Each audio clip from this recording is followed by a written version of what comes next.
Okay, we're a bit further down the piano keyboard than usual today. Here's middle C, yeah?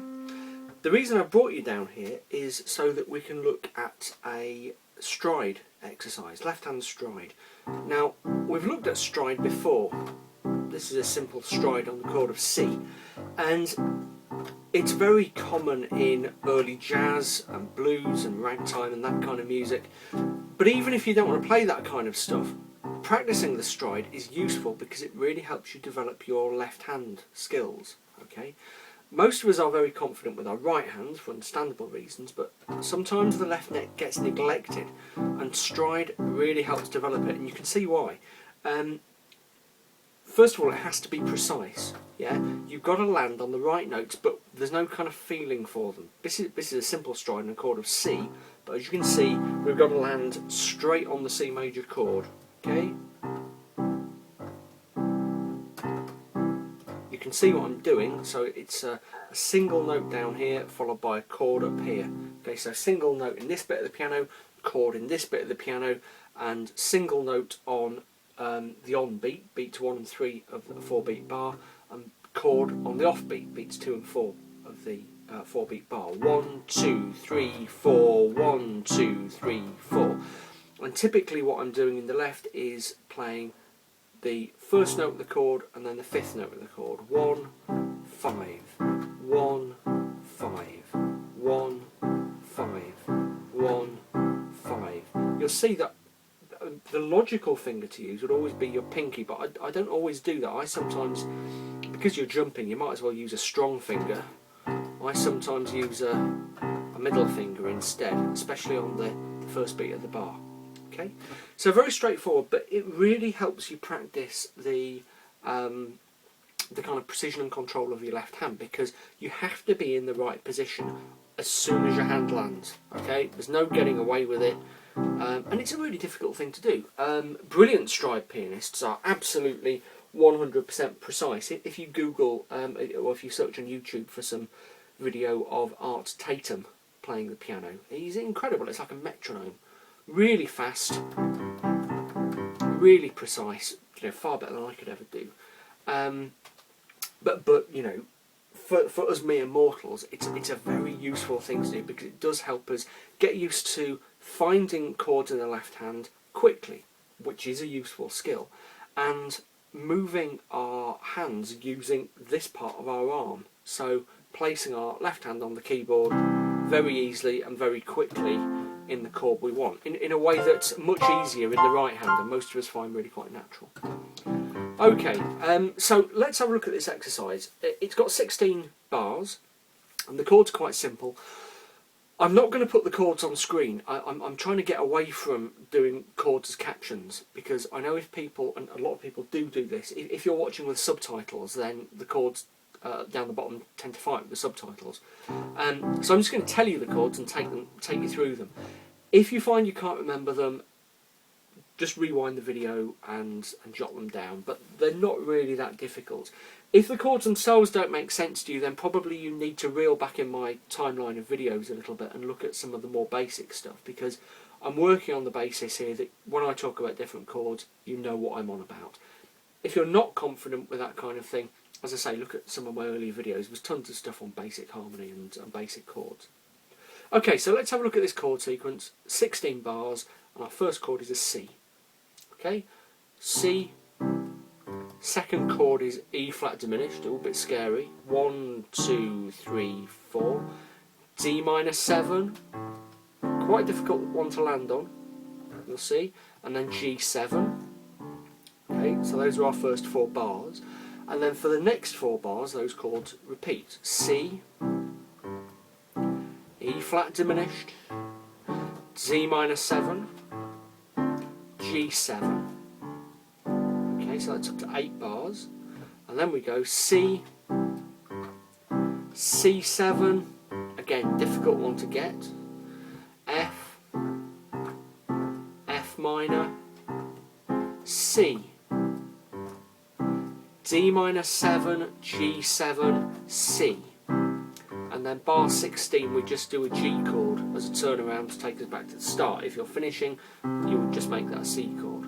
Okay, The only complication there is in those last 4 bars we have 1, 2, 3, 4, and then D minor 7 for 2 beats, G7 for 2 beats, and back to C and to the G.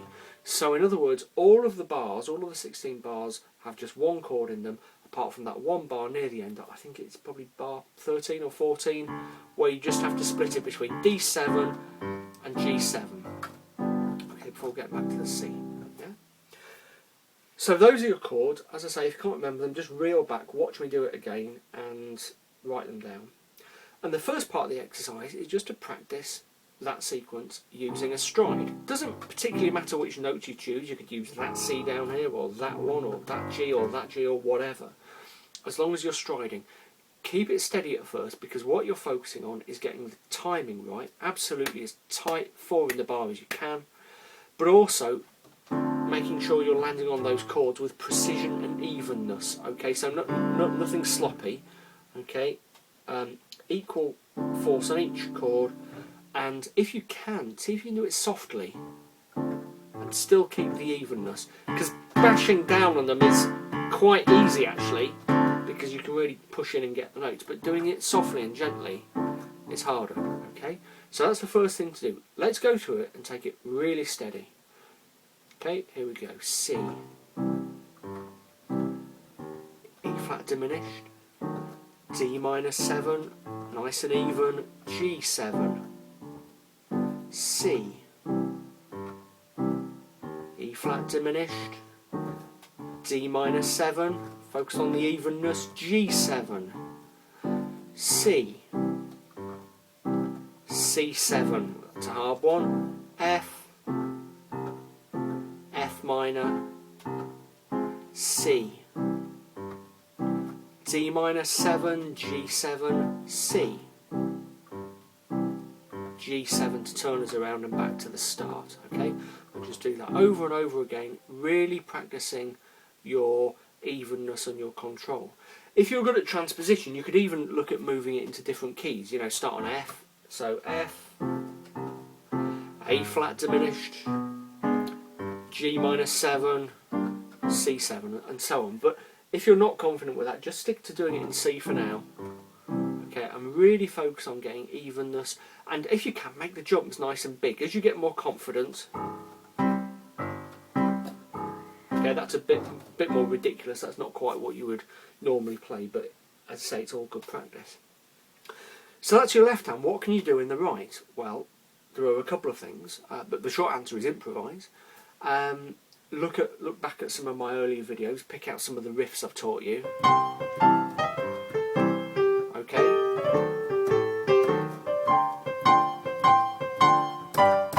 Yeah, 1 or 2 of those could help you. If you want something a bit more simple, just try 3 notes. Okay.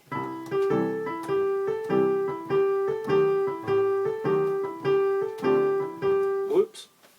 Going double time there, sorry, start again. 3 notes.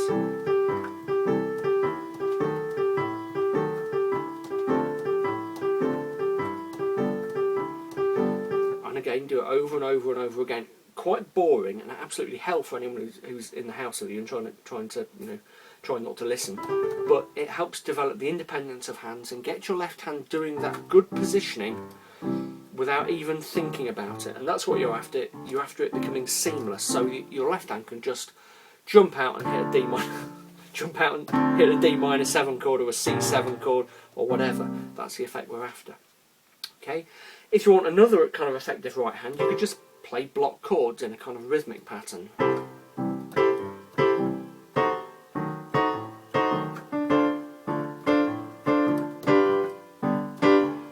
Or tremolos. Bit cheesy but good fun.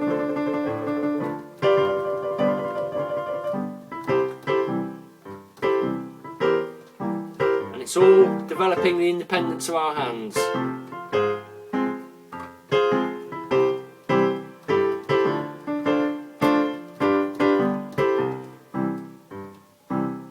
the G7 turns us around. That might seem quite slow and ploddy, but be slow and ploddy to start with, okay? if you practice and practice and practice, eventually you might get it up to this speed, kind of faster than I can do it accurately. And if you do that, that'll really reap the rewards, because that'll help you position your left hand accurately in all kinds of situations. Do the usual things, play it over and over and over again, but experiment, make it your own, practice. If you can, try it in different keys. As I said, one of the challenging things to do with stride is to hit quite complicated chords, and it gets more difficult as you get into keys like E flat, where you're hitting a real mix of black and white notes.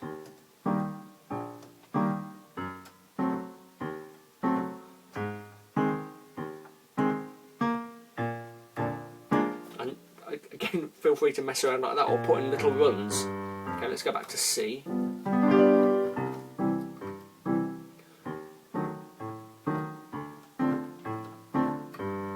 Little runs like that on the way down, okay, which I've talked about in previous videos on stride.